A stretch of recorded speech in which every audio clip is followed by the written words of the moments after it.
Other things constant. If domestic consumers purchase fewer foreign goods at each level of GDP, in the short run, GDP will rise. Okay. Is that what you got? I thought there would be no change in GDP.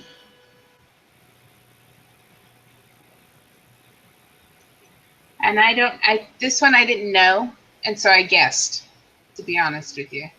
And my thought process was, um, I guess if, I don't know, I was just thinking if they purchase fewer foreign goods, that doesn't mean that they're purchasing more goods. They could be saving that money. So I don't know that it would change the GDP. But I guess they have to buy this stuff anyways, huh? Whether it's foreign or domestic. Yeah, I mean, because what I I'm don't know. thinking, if it's at all level, I think at each level of GDP, Uh-huh. I know that if we are importing less than our, I mean, yeah, I guess that is true, right? Because just because it's not saying that we're buying more goods, more homemade goods, you're saying we're buying less. I just thought about like the trade and when it comes to trade, Yeah. you know what I mean? The what we import hurts us. If we're purchasing fewer foreign goods, there should be less foreign imports. Yeah. So that was just my reasoning. Okay. And that makes sense because that was my reasoning. Or I thought that too, but then I don't know. You know how you start to overthink something sometimes? Yeah, especially since it doesn't say any. I see your where you're coming from, Yeah. but it thinks just yeah. But other things constant though, Yeah. so that's that thing. That's the key right there. But Yeah. Meaning they have to buy it, and it's whether they buy it from yeah, foreign or us. I yeah, get it. Okay. Got it. Number two, in aggregate expenditure model of the economy, a downward shift in aggregate expenditures can be caused by a decrease in government spending or an increase in taxes. yep. That's what I got too. That number one.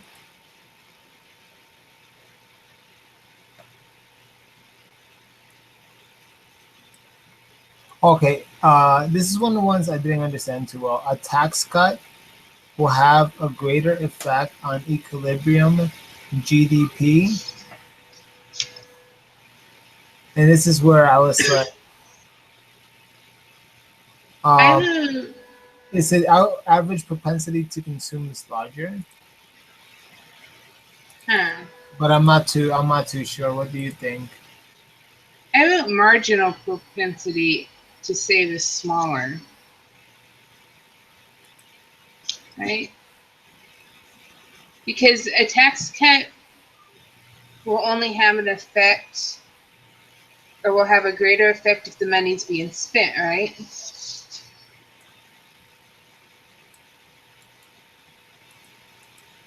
So we Oh, know it's not marginal propensity to consume is smaller because we want it to be larger, right? yes. So we know that one's not it. So it's either, and then, Yeah, because it's like it's either your propensity. Because if your propensity to oh, smaller, then your propensity to consume is larger. But is it the average or the marginal? Because they're almost like similar answers to me. You know. well, yeah, because then I'm looking at this, the two that are left, the two marginal propensities to save, and one says smaller, one is larger. So we know it wouldn't be the larger because if you want to save. So yeah, Yeah. would it be? hmm, marginal So propensity. let's see. Let me open up the notes on this one. Right. Let's see if I can find where that's at.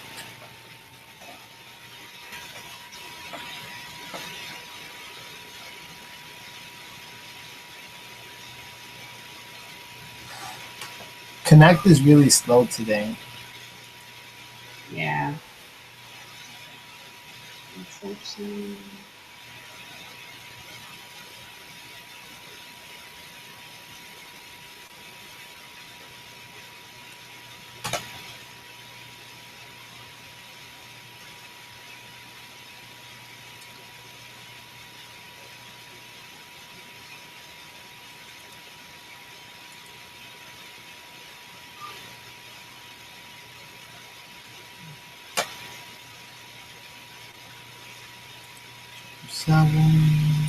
Chapter 11.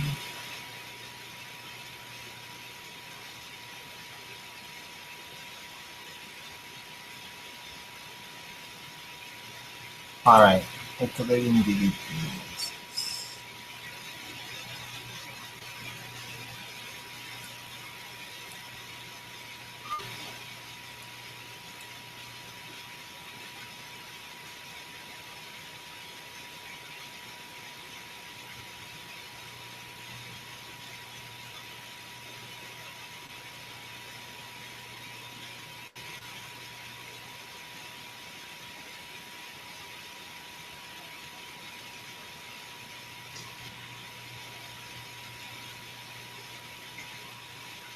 Okay.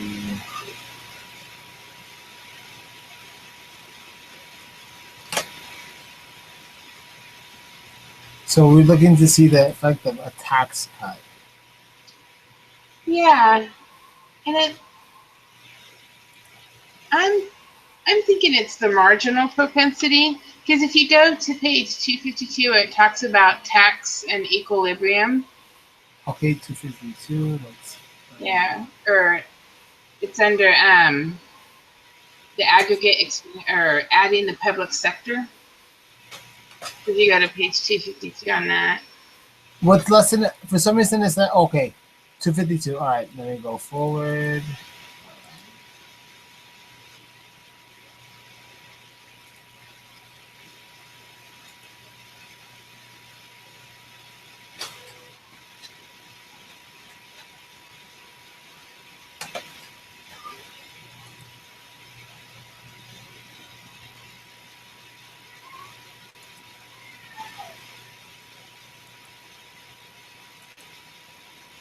All right.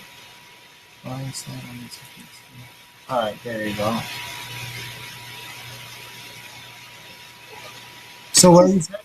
So I was thinking, because it talks about taxation and equilibrium, and it's talking about that lump sum tax and the 20 billion, and then if you go down to the next paragraph, it talks about the MPC and the MPS, and it tells us how much consumption and savings will decline as a result of the 20 billion in taxes. So I'm thinking that it's the marginal propensity That's that good. affects it so much. We'll drop by 5. Yep, I do see that there. Yep. Yeah, and so I went with marginal because I didn't see average in there. Yep. I do see that here. So that was my educated guess. I think it's correct. Okay. So number 4, refer to the above graph. If this economy was an open economy without a government sector, the level of GDP would be 300 billion. Yeah, because it's the one without the government, right? Yeah. Yeah. All right. All right. Let me go to number 5. Leakages from the income expenditure stream are saving, taxes, and imports. Yep. The most basic premise of the aggregate expenditure model is that the total output produced in the economy depends directly on the level of total spending. Yep. One basic assumption of the aggregate expenditures model is the average price level is in the economy is fixed. Yep. This one I need help with. If the MPC in an economy is 0.75 and the aggregate expenditures increase by 5 billion, then equilibrium GTB will increase by, I don't know, 8.75 billion. I'm not sure that's right. What did you get? Yeah, that's what I got too. Okay, cool. Yeah, Then you so probably did it the same way I did, huh? yeah, Right. I mean it's like, just follow the formula. So Yeah, I just wasn't sure I applied it right. Sometimes I don't.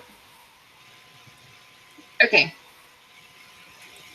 um, the investment schedule shows. Yeah, this one I also had a little bit of problem with. I put an inverse relationship between the expected rate of return and the quantity of investment demanded.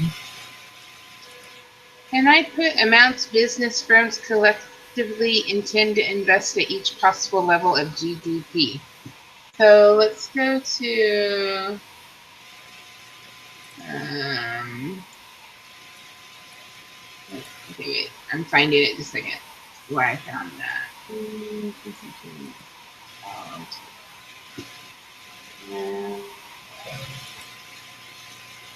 Hold on, give me one quick second.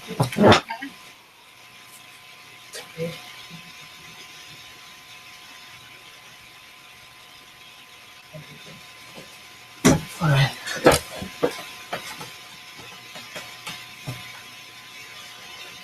Okay, I think it's on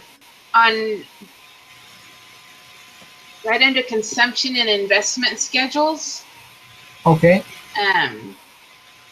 Where's it? I found it. Let's see.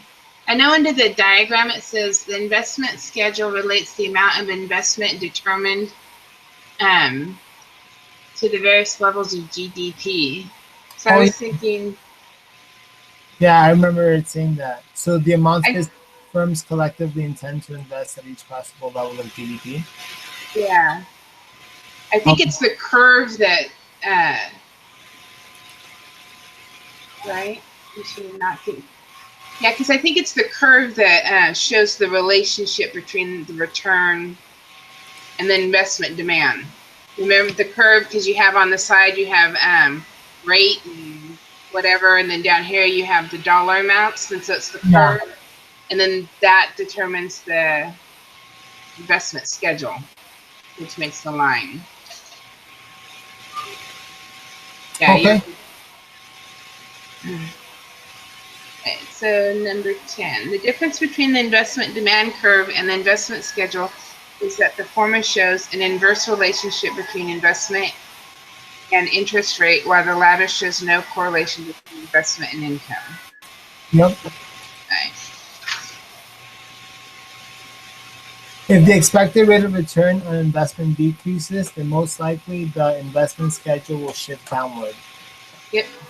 In a private closed economy, the equilibrium condition for the economy is AE equals C plus LG equals GDP. Yep. When aggregate expenditure is greater than GDP, then there will be an unplanned decrease in inventories and GDP will increase. Yep. The amount by which an aggregate expenditure schedule must shift upward to achieve the full employment GDP is a recessionary expenditure gap. I got inflationary expenditure gap. Oh, And then I got recessionary expenditure gap, I think, for the next one. for the other one, we're Nope. backwards. Oh, okay. So let's all right. Yeah, we're like opposite. Well, let's see. Which one's which? Okay, so recessionary expenditure gap, the amount by which the aggregate expenditure schedule must shift upward to increase real GDP. And which So one was that? that's recessionary. So if you go to equilibrium versus full employment GDP, that section, I mean,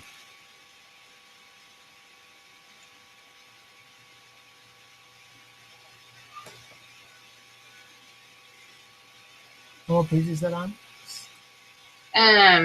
right about like 255. Okay, yeah, with Keynes.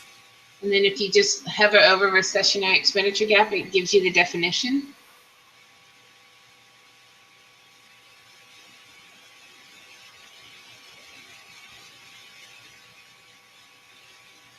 You see that? There might be 254 if you don't see it. All right. Yeah, the amount by which hybrid expenditures hedging must shift upward to increase relatively to its full employment, non-inflationary level. So that would be recessionary, right? Yeah.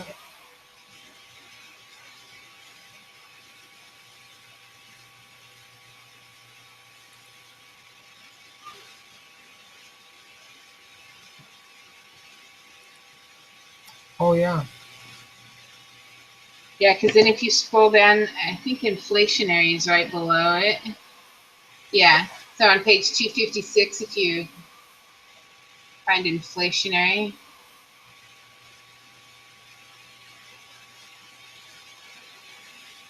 you'll see that that is number 15.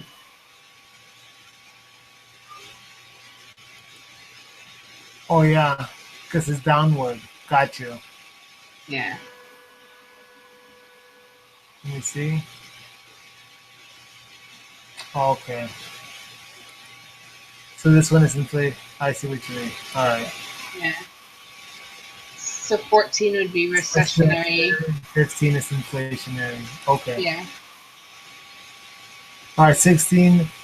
And I'll go. okay, the 787 billion stimulus package enacted by the federal government in 2009 to try to deal with the Great Recession was intended to push the aggregate expenditure schedule upward. Yep. 17. When the economy is at its equilibrium GDP level, all of the following will occur, except inventories will be zero. If GDP exceeds aggregate expenditures in a private closed economy, saving will exceed planned investment? Yep, that's what I got too. That's cool. Classical economists held the view that in the economy, unemployment is temporary and is soon eliminated. Okay, this one I guessed at, so I'm going with yours. The major economic issue during the Great Depression of the 1930s that concerned John Maynard Keynes was unemployment. Yep. Okay, cool.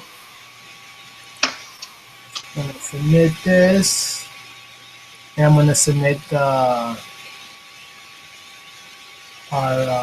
video as well. Okay.